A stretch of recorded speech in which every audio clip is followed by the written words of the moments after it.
welcome to the pod. You are listening to What the Reality with me, Cache Roberts. We are on Toxic, but it is Tuesday.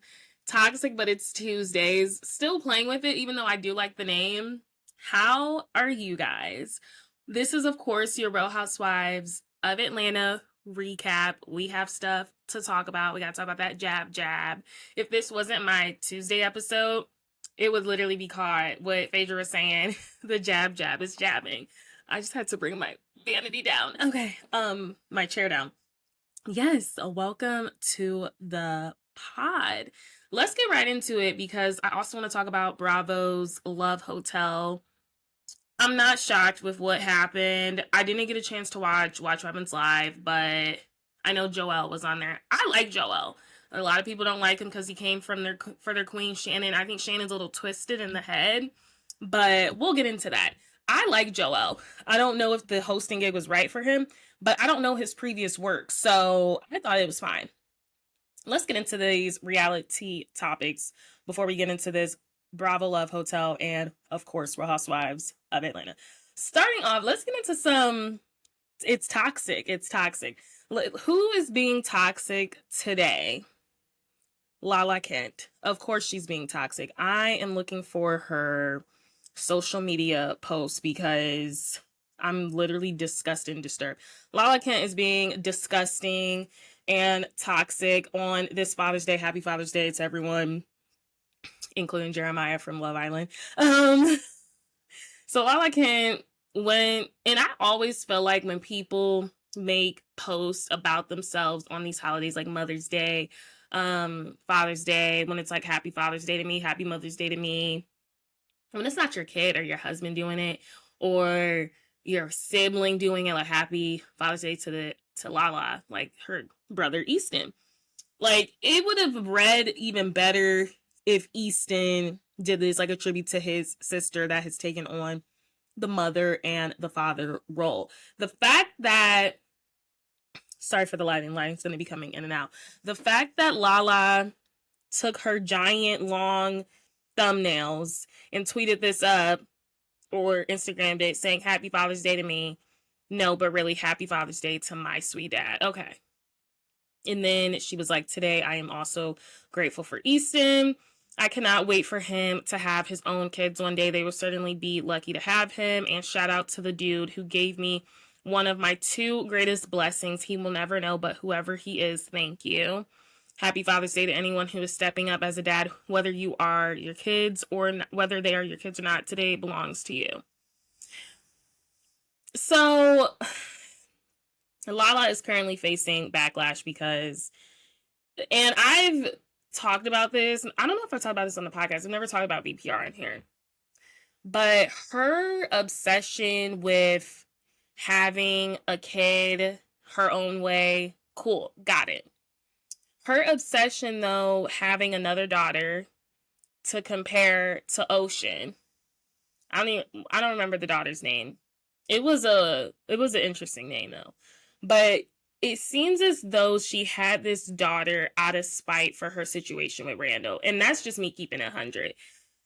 I think Lala is a narcissist, manipulative, and definitely definitive.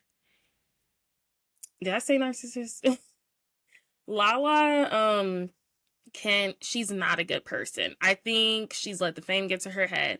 But for you to get up here on Father's Day and make a post shouting out the guy that gave you your one of two blessings, which you make it pretty clear every chance we get. It's like, we get it. It was a sperm donor. We get it. You were blessed to have this daughter that's literally yours. That's just one part of it. The other part of it is that it looks like the people are saying she only included pictures of her one daughter from the sperm donor. I don't know. So it was just a very selfish, strange post. It was just kind of like, thanks so much to the sperm donor. They gave me one of my two greatest blessings. Like, thanks so much for him. What about thanks? I mean, you don't even have to thank Randall.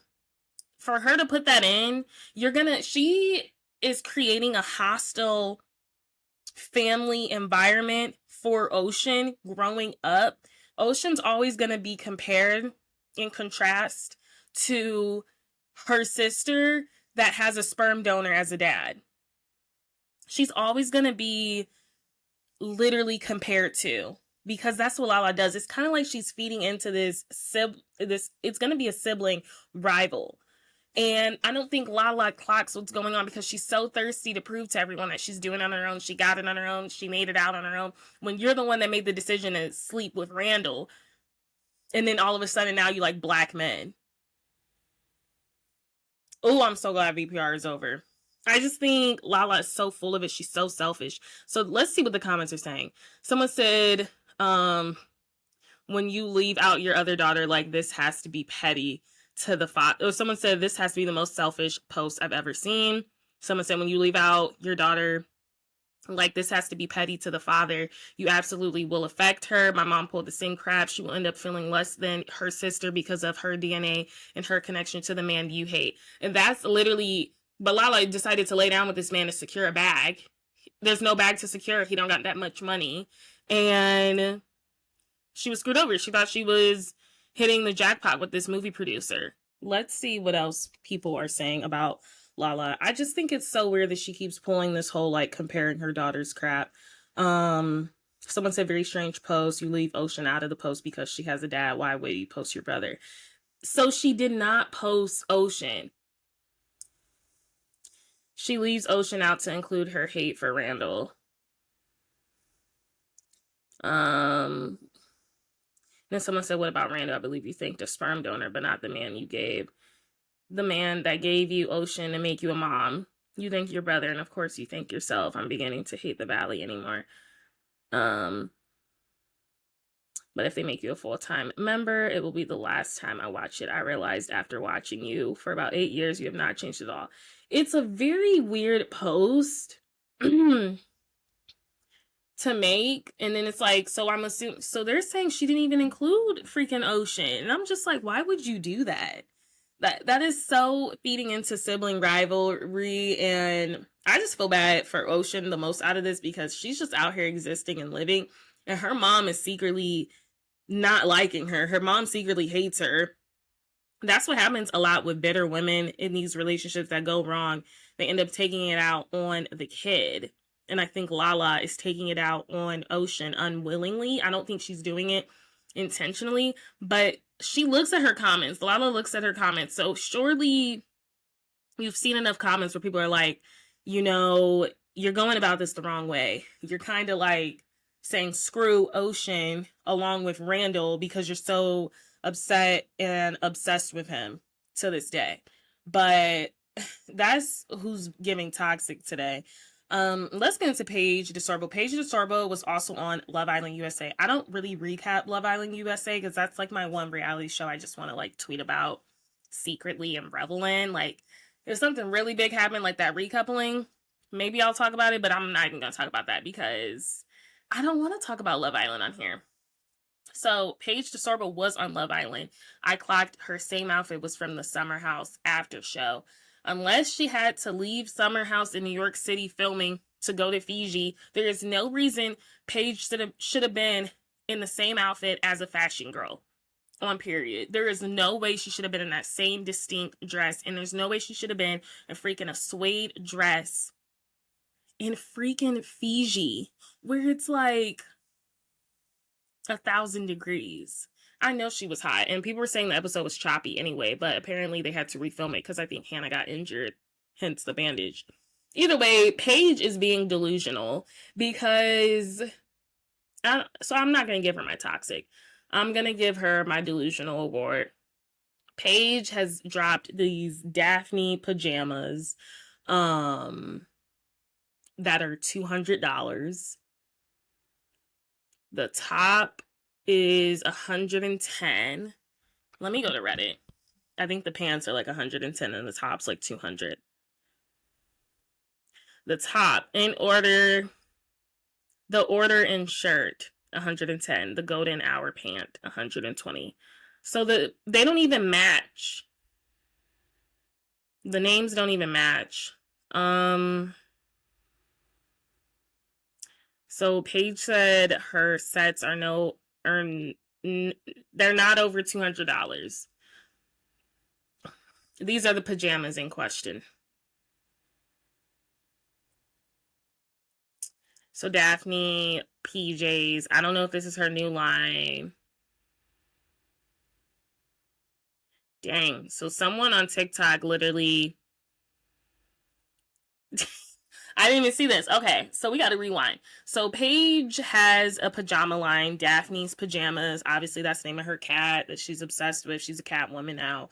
Um, and the pajamas are expensive and ugly looking, to say the least. They're basic pajamas. So a TikToker said how she was very like underwhelmed with it and how expensive they are. And Paige commented, I'm going to definitely put this on the screen. She said, I'm so sorry you were underwhelmed. They are not $200. They are also not from Alibaba. So I guess the girl then said her pajamas were from Alibaba in my Whitney Rose voice. Daphne is original designs and 100% cotton. Sorry that you didn't want to order. Yikes. Clocked her. So the TikTok is referring to the sets being $200 together. Paige is saying nothing's over 200. Girl, in what economy in your audience, the Giggly Squad, Summer House, is someone dropping? Why would you just want a pajama top? I mean, maybe a bottom, but like people are gonna buy the sets. The sets together is over $200. So you know, I am an investigative journalist, as Porsha Williams is, and I got up my Skims app because I do love some Skims.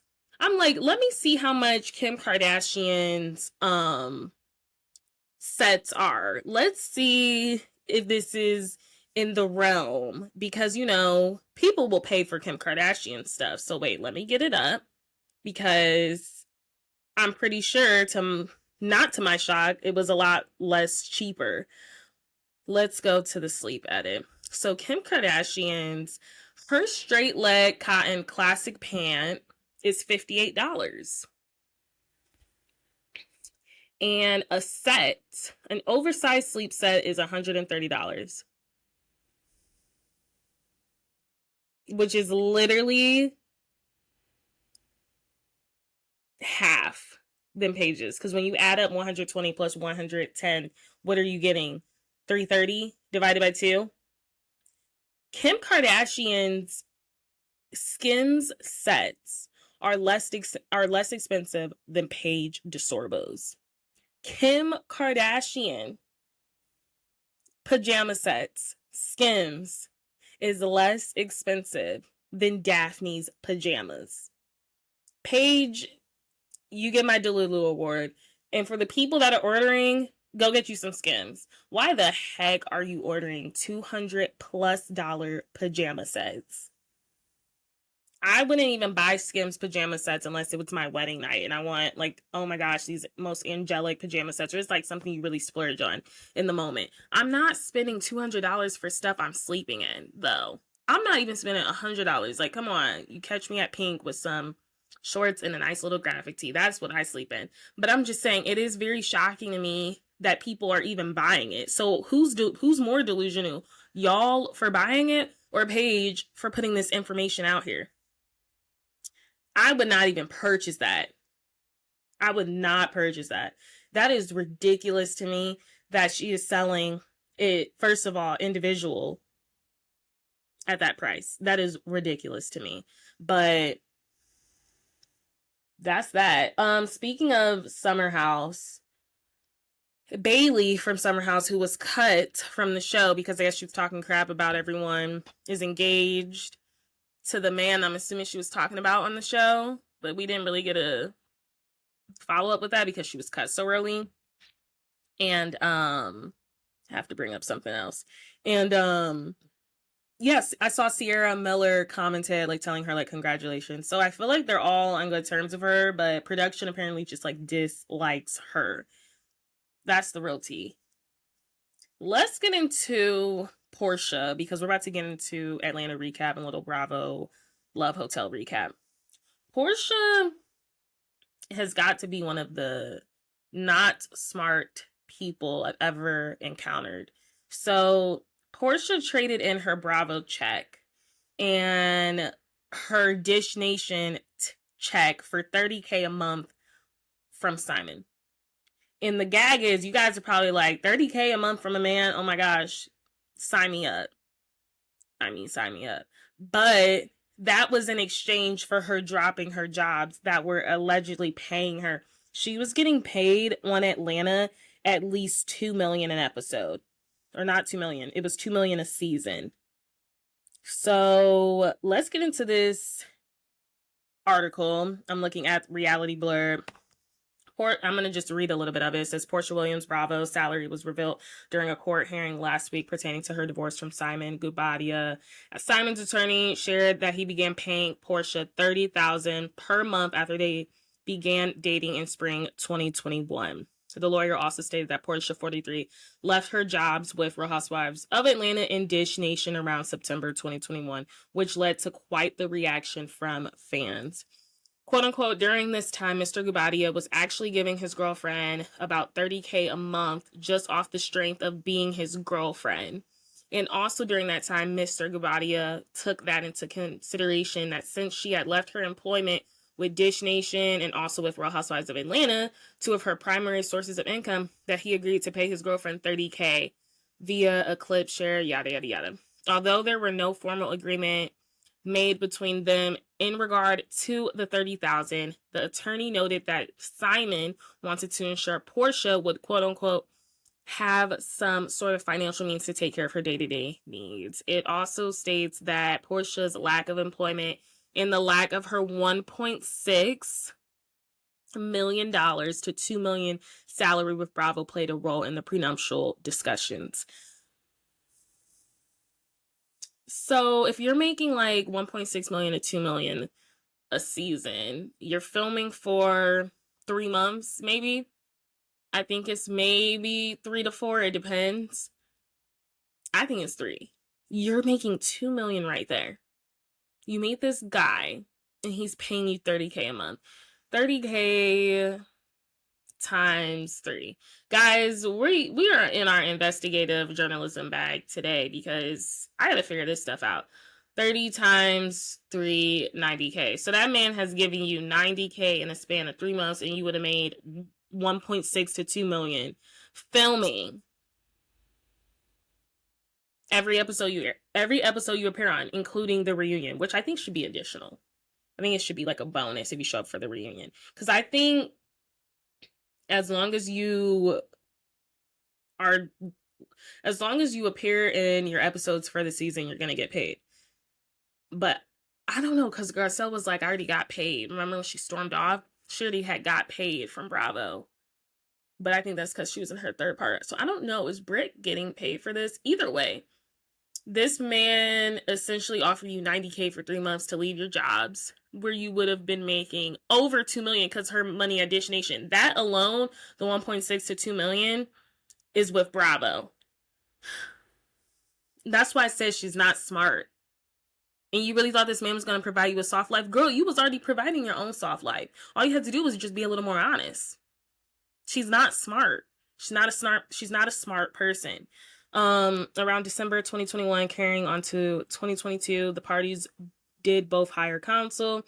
They began negotiating, and you'll find that during the negotiations, Mr. Guobadia replied upon the fact that Miss Williams was no longer earning the average 1.6 million to 2 million that she was earning from Real Housewives of Atlanta as a cast member, that she was no longer earning her money from Dish Nation.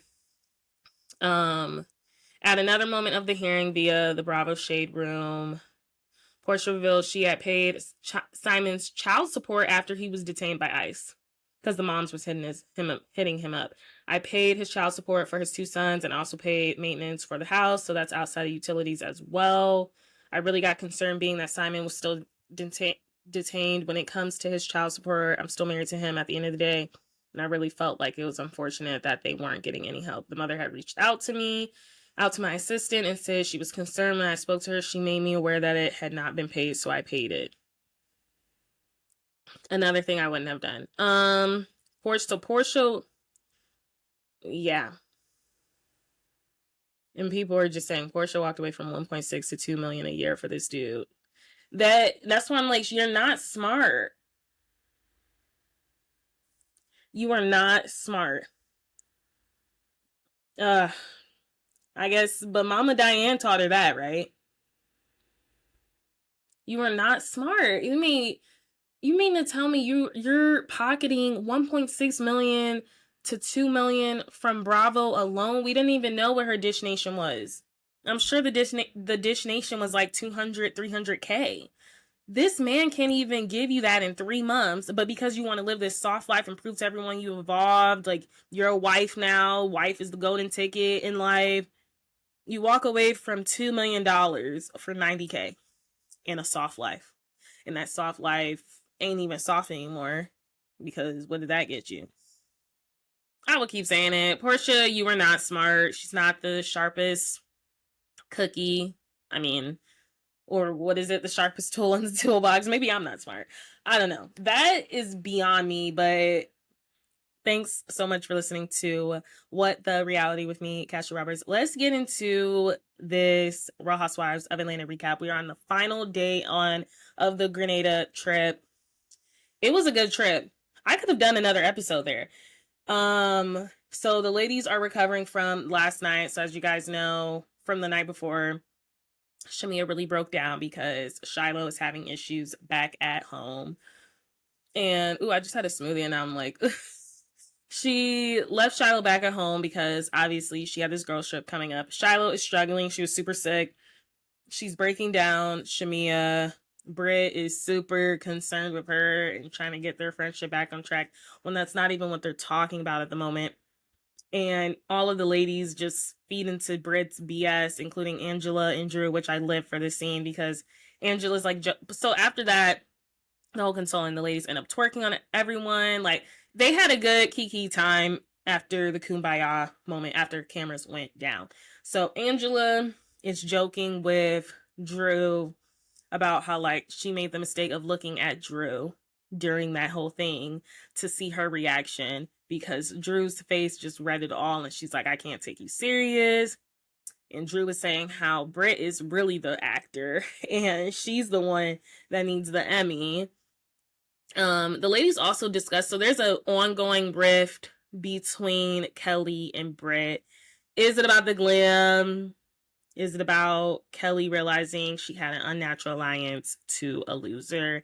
Is it about Britt not feeling supported or wanting a yes man? I say all of the three. All of the above. Apparently, we'll get into that because Phaedra dropped some major tea, which we all enjoyed that scene with Phaedra, Cynthia, and Shamia. That was a good scene. So Shamia is on the phone with her mom talking, and she's basically finding out that the nurse was just super negligent with Shiloh. And she finds out that the nurse was fully dressed, coat on, hat on, freezing while she was watching Shiloh, but Shiloh didn't even have like a blanket on and she was like freezing. It seemed really weird. I'm like, so is this nurse fired? Like, is this a normal nurse that you guys would have? Because it sounds very wild to me that this is going on. So then we get Phaedra, Porsha, and Cynthia chopping it up. And Phaedra was talking about, she did talk to Britt and about like her donation and about how like she comes off very like hostile to people. She gotta make nice, be a little more friendly. And Phaedra jokes that the African starter kit is a Ferragamo, a Rolls Royce, and an AP. And it's just so funny because freaking Cynthia did not know what that meant, the AP, and they're like Portia's like dancing diamonds or diamonds dancing. Because I am an investigative journalist. Who has a song called Diamonds Dancing? Future. Out of all phrases, Porsha decides to say, oh, it means you got a wrist full of diamonds, your diamonds are dancing. Dancing Diamonds. Because we know the allegations, it's just so funny to me how she says that. If she doesn't want to be associated with him, or like they never dated, she doesn't know that man. Sorry, y'all, the sun is coming down, so I'm trying to like get this to focus. The fact of the matter is, you use that certain phrase. That man has a whole song called Diamonds Dancing. It is not a coincidence to me that she used that phrase. I think she just confirmed that she was messing around with Future. I thought it was a very interesting play on words. Out of all the words you could say, you could just say you got a wrist full of bracelets, diamonds, whatever. She said your diamonds are dancing. And I was just like, we know your diamonds are dancing.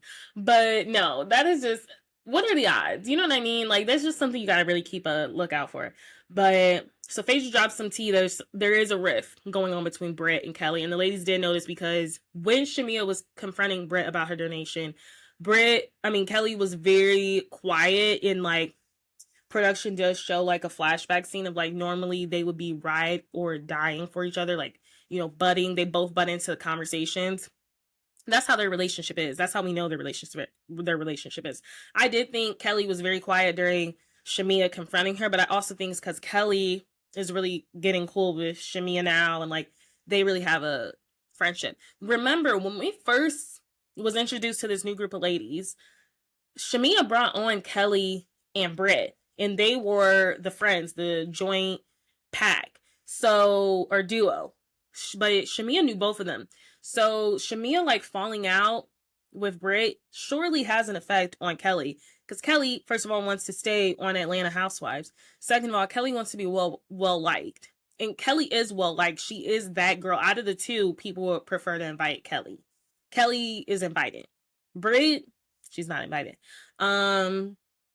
Yes. So keep in mind, it's probably very difficult for Kelly to navigate that sort of issue, because she's close to Shamia, and Shamia did bring her onto this platform. But I just think we have to like point that out too. Like, Shamia is supposed to be cool with both of them. So I'm sure Kelly's like, what? Like, I can't believe y'all are beefing now, or whatever. So Phaedra drops the tea that apparently Kelly pulled her glam from Brett. And that's what the girls essentially are probably beefing about, is the glam. You guys know when you pull glam from someone, you kind of want them to lose. You're like, I'm not liking you anymore. Why are you still using my glam? It is shocking that Kelly pulled her glam from Britt, her so-called friend. We're going to get more on that later. So, is this during this? Y'all, the OGs was just cracking up because Phaedra said that Britt got an inverted nipple, and Porsha was like, oh, like Cynthia's, lady part. And I just started dying. It was a good, wholesome scene. I also want to point out there is something brewing between Phaedra and Angela, because Phaedra is constantly letting Angela catch a random stray. Like, she reminds her of an old school teacher, like a school teacher super strict. Phaedra definitely messed around with Charles or something, because she got some heat for Angela that is unwarranted. And it's just crazy to see, because it's like, what is your beef with her? We don't know the beef. We really don't. Let's get into Britt showing up at Kelly. Kelly is also feeling down at Kelly's. Kelly is also feeling down because she had a meeting with her attorney. She has another one.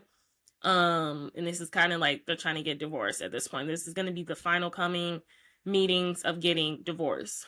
So Kelly thinks that Britt can also be more in her purpose. She brought up the whole for Miami, when Britt opened up her agency and she got a BBL, she took all of her employees to get something they wanted, which is crazy to me. I still don't believe it. Like, where's the former employees? Did this happen? Can someone confirm this? And she's like, but then for you to donate that, and so Britt and Kelly also had a conversation about her donation. Britt was like, don't make it seem like I'm a cheap B. Brit, if you have to question the size of your donation, maybe you should have given more. It is crazy to me, though, that Kelly and Shamia have both had conversations with Brit individually about her donation that was not shown to cameras. And it is shocking to me how they are now bringing it up for cameras. I don't care for Brit, but I will say that's kind of foul as my friends. Now y'all are bringing it up on camera. We already talked about it. I also want to know, did she give more? Did she give more to the donation? Because it seems as though they had a really difficult understanding. Like, how can you be out here living your life in a Birkin that the streets are saying it's from TJ Maxx, apparently? How are you comfortable, pulling up in a Birkin, rolling around in a Rolls Royce, and bragging about taking your employees to freaking Miami to get BBLs and stuff and whatever, but you're only donating $250 to a very serious charity? I understand what the girls are saying, but I don't understand how it's like y'all are already having these conversations off camera. So now it's like when it's on camera, I do agree with Brett. You're trying to force this narrative like I'm like this cheap person when it really isn't giving that. It really isn't. So I did think it was interesting. And then Britt in her confessional was like, well, let's get into the real reason why we're beefing. And it's like, you pulled your glam. And it's very interesting because we know Paris exclusively styled Britt for her Watch What Happens Live appearance, that raccoon look, which I love to hate it. And I kind of hate to love it. Like, it's kind of like eats, but then the more I look at it, I'm kind of like, oh, let me look at something else. Like, the look kind of ate, but the more you look at it, it didn't. Like, it's like when you stare at something, it's like something pretty kind of turns ugly. I don't know. So we know Paris and Britt are still exclusively working together. Paris used to work for Kelly. So Kelly made up a call. She gave her glam team an ultimatum. She's like, hey, you cannot keep working with Britt now. She did not think Britt would be using her glam team for this long. When you're on Housewives, you need a glam team. So I guess she gave some of them an ultimatum, and some of them are still working with Paris, which is why we saw Paris in the audience stuff. That's very interesting. But I'm like, Paris, how does it feel to be on a losing team? Because now Britt is suing Bravo. So it's like your fashions aren't even going to be seen. Are you going to try to make it nice again now with Kelly? Because your fashions kind of went nowhere now. The looks are semi-iconic. Can't decide on the raccoon look. But like, Britt can dress from her stylist. Like, I can tell when it's not a stylist. But your looks aren't gonna have any trajectory in this reality TV space because you chose Britt, and now it's looking like Britt's the one, or Kelly's the one you probably should have picked. You should have probably stayed loyal to her. Oops. So that's very interesting to me. Yes, that's really interesting to me. It's kind of like a chess play. It's kind of like, I'm upset with you, I'm gonna take my glam away from you. But I also think she's probably like, well, you can afford glam, which is like X amount of dollars, but you can't donate more than $250. I understand both scenarios, but I also feel for Brett because I'm like, if I'm having separate conversations with y'all not on camera, then you're bringing it up on camera to make it seem like I am this cheap person. It's clicking down. It's not giving best friend. And I do get that. Let's move on to Shamia and Kelly having matching swimsuits. What I want Kelly to do, and I like Kelly, I genuinely enjoyed her as a new time housewife. I enjoyed all of the ladies, Brit, flaws and all. I do think Kelly needs some sort of like independence. I feel like she just finds different people to kind of attach herself with, and then she fights their battles as well. Because this, in terms of this matching swimsuit scene, I'm like, why you guys gotta have matching swimsuits? It's giving like too much. But oh my gosh, don't you hate it when it's like that time of the month when all of your subscriptions are just hitting? And I'm just like, why is it all hitting? Like now, I hate it. Like everything is hitting. So yes, I just want Kelly to kind of find that dependence because it's like now you show up with matching swimsuits with Shamia. Drew comes over. You guys realize you did have a good time. You and Drew actually have a lot more in common. Y'all both have the same wedding anniversary, August 31st, I think they were saying. And it's like, you spent this whole season sneak dissing Drew when y'all both are for real going through the same stuff. They're both would have been married for 10 years and they're both going through a divorce. So I just wonder if Kelly's kind of like, I wonder if she has any any regrets. I think she was a good first-time housewife, but I also think as a first-time housewife, you have to be very neutral. And I think that's how a lot of newbies shoot themselves in the foot, is not being neutral. NECA, for example, from Potomac. People are still wanting her back. I personally don't want her back. But even Bozomo, St. John, Bose, though I give Bose a lot of crap because I was very confused with her dynamic with Sutton. I'm like, didn't Sutton bring you on the show and now you're like kind of like F you. Bose did do a good job at like hearing both sides and like making an effort eventually on both parties. You know what I mean? I still don't like who she chose, but I think she did a good job at that. And it's like Anna Marie, she came so hard at Crystal and was just doing the most. As a newbie, you really have to go low, fly under the radar, form opinions, observe. That's what I would do if I was a new time housewife. That's just my 2 cents. But Kelly, kind of, if it's not her and Britt, it was her and Shamia. And unfortunately, because Drew had a problem with both of them, I felt like she created a problem with Drew when it was like, you and Drew have the most probably in common on this cast, and you guys could have both been a leading or a supporting person for each other. You guys both could have given that support, and you guys could have both told your stories in a different way. That's the only thing I will say about Kelly.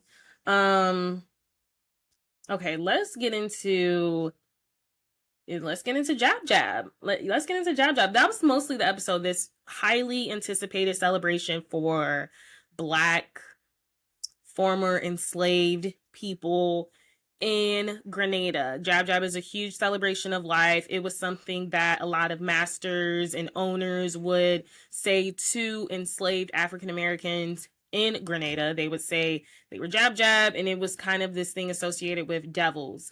So, of course, because as Black people, we are known for not letting that type of stuff keep us down. We always know how to spin a narrative and take power of our narrative.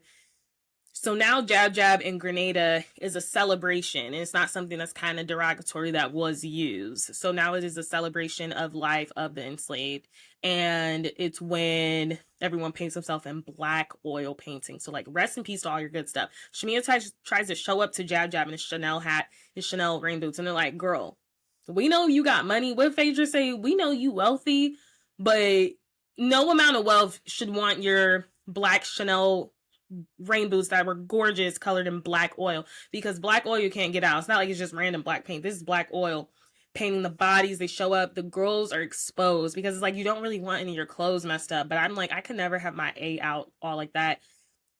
But they're dancing, they're having a good time, they're eating, they're drinking. It was a good way to see Atlanta and celebration, and like celebration of Black life as well. A lot of history right there. And I don't know, it was just very fun to see. And it was just crazy to me how like Phaedra has come a long way. Phaedra has came on this show as like a church woman, a Christian, a married woman, not a prude. Phaedra's never been a prude. She's always been very open with sex, which is always like such a oxymoron to me, because I'm like, she is literally this Christian woman with a pastor mom, or pastor dad or whatever, first lady pastor or whatever, and she's always been really open about sex. Like, even that's what her and Candy really bonded over. But then you get her in this other instance saying she's ready for a menage a trois, and I'm like, since when? And she's getting picked up, and I don't know, I went to a PWI, but you're just not supposed to get picked up by nobody, especially no fraternities. So the fact that she getting picked up and tossed around and like delivered on a plate, I was just like, Phaedra. But she had a good time. You got Porsha twerking on this man, backing it up. Portia's butt is huge. I mean, it's good, but it's huge. It's a huge butt. I'm always, did she get butt shots? Like, it looks natural, but I'm always like, the way her stomach is so flat and it's just like butt. I don't know if she got shots. I don't know. I mean, it's a nice shot job though. It's a good shot job. She's twerking. Cynthia's like, I don't think I could be doing this when I got a man at home. Is his name Amsterdam? Or is he from Amsterdam? I don't know if her man's name is Amsterdam, but it says on the phone Amsterdam. I don't know. The ladies, they had a good time at Jab Jab. It was a good way to close the trip. That was probably a really fun trip for everyone. I think we got a chance to see like different groups bond. We got a chance to see this person do this with this other person. It was a good trip to welcome back the Sweet 16. Would have loved to see Kenya there, but it was a good trip. I think as the show closes, I think we got 2 more episodes. I'm shocked the next episode isn't the season finale. So we definitely got 2 because they would have said next time on the season finale. I cannot believe it. We have 3 more, maybe 2. I just think it's been a very good season. And people like to say it hasn't been a good season or it wasn't a good season. I think it was a really good season. Kenya and all, I hope Kenya comes back. We don't know what the future of Atlanta is right now because Brit's like ongoing lawsuit. We really don't know what's going on. But I think it was a really good season. I really do. But I want to get into Bravo's Love Hotel.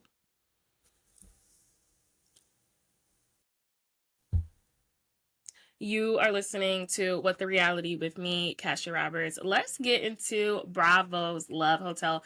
That was the season finale. Do y'all think it's going to be back? I think it's going to be back with a different set of women. I hope they can find better men. But the reality of finding eligible men that want to be on reality TV is very slim. Let's talk a little bit about this finale or whatever. So we're getting a press play on what happened between Earl and Shannon, and I just don't think they are right for each other. I think Shannon nitpicks a lot. I think Earl, because of that nitpicking, has become also super critical of her, not blaming it on her. But like I said, I've said this in a previous episode of mine.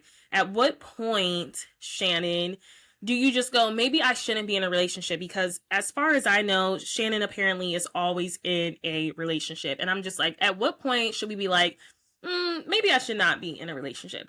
I feel like it's very soon. I feel like she was super critical. If we're talking about the overall season as a whole, I think she closed off super early in my Love Island USA terms. I also need to start watching Love Island UK. I might start talking about UK. The real tea is why I want to talk about USA is because I'm still hoping to get casted on there.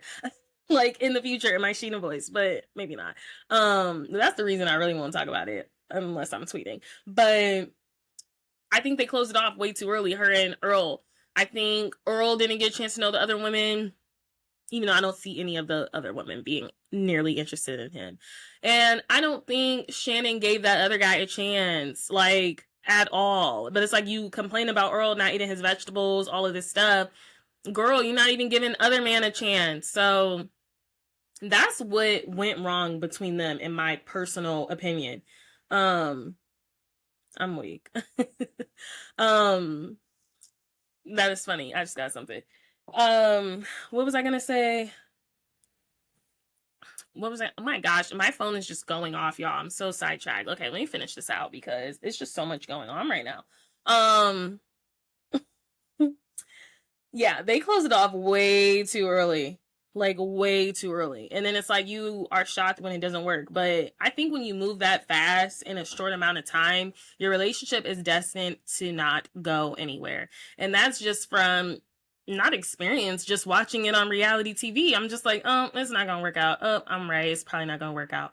What else happened? So the ladies are preparing for their overnight dates. Giselle is not comfortable with that. She does not want an overnight date. Shannon is still thinking about if she should do one with Earl. The way they were able to hash that out so fast after Earl completely lied on Shannon is beyond me, and she forgave him. But that's why I'm like, Shannon, I know she's done a lot of work over the years, but I still think inside of her is that little insecure girl that got cheated on. And so it's like you kind of accept the bare minimum. That apology would not have been enough for me. The way he was lashing out about where she needs to know, or like she needs to know where the freaking tornado is literally crazy to me. I'm just like, if you tell me the tornado's not touching near your home, we're good. I'm not about to be following it. What do I look like? A weather reporter? Like, What do I look like? The fact that he was able to spin the whole narrative and say that she was not genuinely there for him, I'm just like, dude, what is going on? So then Ashley so the ladies are selecting their overnight dates. Giselle works out a deal with Joelle. She's like, hey, I don't want to say goodbye to this man. I don't want to say goodbye to this man. Can we split up my dates in two? So they do that. She doesn't do it overnight, but she does have a night date with Theo. Yes, with Theo. But Ashley selects Wale because she knows if she does not select Wale, he is going to check himself out of the hotel. And I'm not shocked about that. I think Wale's like, he cannot believe he's competing with a 60-year-old white man. Like, for this girl. He cannot believe it. Believe it. You got to watch Ashley. Luann, of course, selects James. No shocker there. And then, yeah, Shannon and Earl. I don't know. They did do a date, but I don't know. I can't remember if he stayed the night. I was watching it in and out. So Giselle. So let's get to the ladies' picks or like their dates, how their dates went. The dates went fine. Shannon and Earl, they're still trying to warm up to each other. And I literally wrote this. They are also on my toxic, but it's Tuesday list because they're just toxic. Why the heck would you even want to continue with overnight date after the stuff he just did? That's why I'm just like, Shannon really clicked down for me. A lot of people aren't going to like this, but Joelle wasn't completely wrong what he was saying about Shannon. I think he said a lot of real stuff and people just hate it because he came for the queen of OC, apparently. I don't watch OC, but I don't think Joelle was wrong when they were having their whole beef or whatever. So Giselle chooses, let's get to who the ladies choose. The date vibes. I was hoping Giselle was going to choose Theo, just like I was hoping Ashley was going to choose Wale. Giselle did choose Theo. I'm glad she did choose him. I think they just worked out better because, you know, he has kids, and Giselle even talks about how she still wants to be needed as a mom because her kids are in that stage where like they're off to college, gonna be off to bigger, better things, and it's kind of like they don't really need. You always need your mom, but it's like she's empty nesting, so she would like to be with someone that's like they're older and it's like she could still step in if they need to. Like she loves kids. Giselle loves kids. She loves being around in that mom role. So I'm glad she chose Theo. Never saw it for Phil. I also think it was a red flag that Phil did not tell her that he knew Cynthia and Mike. And then it's like, do you know Mike because of Cynthia, or do you know Mike? Or do you know Cynthia because of Mike? Like, it was just where he was like, Cynthia's been in my house. I think that was a red flag. But the money was endless. I think that's why I also thought Giselle was going to pick him, because the money supply was endless. Luann, of course, and her and James choose to check out the hotel together. Not shocked with that. I think when you're at that age too, you're kind of just like YOLO, let's see what happens. And also is like, they don't need anything too serious. Luann is constantly traveling for the cabaret. I did see the cabaret show, which was amazing.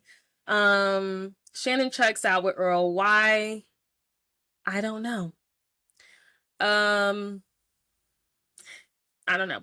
I think Shannon has a fear of being alone. And then Ashley, drumroll, picks Ralph. I wasn't shocked with that.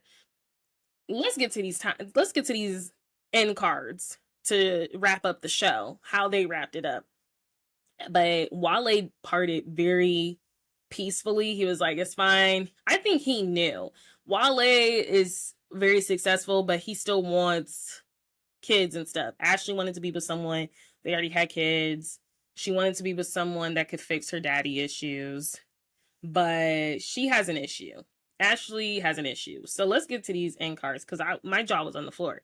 So Giselle and Theo were supposed to meet up in New York for Halloween. She's going to go see him. They had plans, and his phone all of a sudden stopped working. He lost his phone.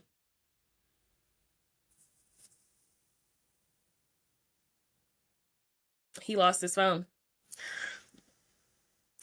I would like to hear more about that. Maybe that's why I should have watched Watch Happens Live.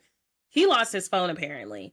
So she is still in contact with Phil, and she has plans to meet up with him in Bel Air, all of that stuff. That is shocking to me that all of a sudden he lost his phone when they had plans. It's giving I didn't want to see you. I'm shocked this went this far. Okay, so Shannon and Earl, they broke up. Not shocked. So she did go to Georgia to visit him. He went to OC to visit her. And oh my gosh, guys, I just got a notification from Netflix. The America's Sweetheart Dallas Cowboys cheerleaders season 2 tomorrow, I think. I'm gonna watch that. I loved season 1. But yeah, Shannon and Earl did not work out. She figured out he was not the one for her. I think anyone with eyes could tell her that that wasn't the man for you. Ashley and Ralph did not last at all. It fizzled out very quickly after the show, so it was giving he just wanted some clout. And Wale and her are still in communication, which I find very interesting. I also think Ashley kind of regretted her decision as soon as she made it, because she was already second guessing choosing Ralph. But Ashley's so blinded by money signs and security and like wanting someone for her kids that it's like you could have really had that in an unconventional way. And she's just so blinded with fixing her daddy issues and like wanting to marry or be with these old men. It's just so weird to me. And then Luann and James are still going strong. And this is why I wish I did watch Women's Life, if anything, because what was I saying? Gosh, if anything, I'm not shocked that Luann and James lasted at all. I just feel like it worked. I feel like they have a very fun, lighthearted relationship. I feel like it doesn't have to be serious. And from the end card, it just seems as though it's a very light relationship. But that's why I wish I watched Watch Robin's Life. What I did gather from a clip from Watch Robin's Life is that Joel knows Mark Delgado, Ugly Betty, about the most overrated housewife being Kyle Richards. I feel vindicated because I also feel like it's Kyle Richards. I feel like she's the most overrated housewife of eternity. She don't bring nothing but that long hair. And sometimes that's not even styled correctly. The last reunion, it wasn't. But that was Bravo's Love Hotel. So I've been thinking about my perfect cast for season 4 of Bravo's Love Hotel. And I'm still keeping it in the housewife dimension. So I really had to think about this. And I want to share who's my top 4 for next season.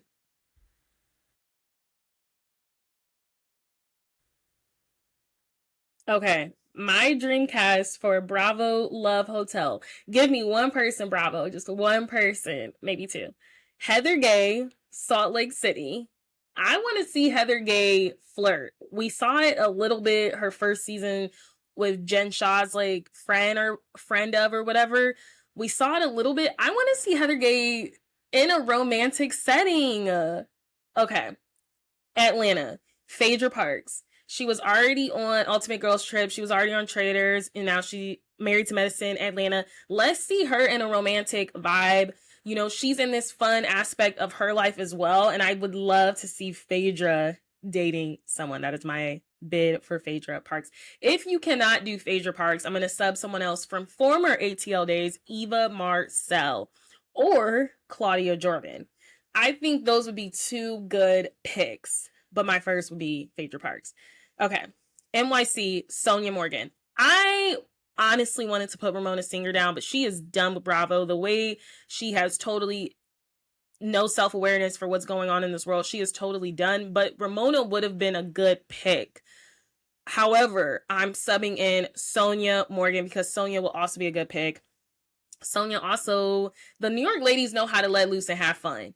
And Sonia would also be looking like Luann to get screwed. Finally, my last pick, and I really want this to happen, Sutton Strack from Beverly Hills. Sutton Strack has remained very open about her dating, those fake dates or whatever, the guys she's dated. And I think I would like to see Sutton uncomfortable and flirting again. And I think Sutton would be a really good pick. So that's my list. Phaedra Parks, Heather Gay, Sonia Morgan, and freaking, why did I just forget? Sonia Morgan and Sutton Strack. Oh my gosh, I just forgot. But we got a lot of single housewife ladies. And then there's, of course, single in the non-housewife atmosphere. But let's stick to, I think Bravo's Love Hotel should stick to housewives at this point.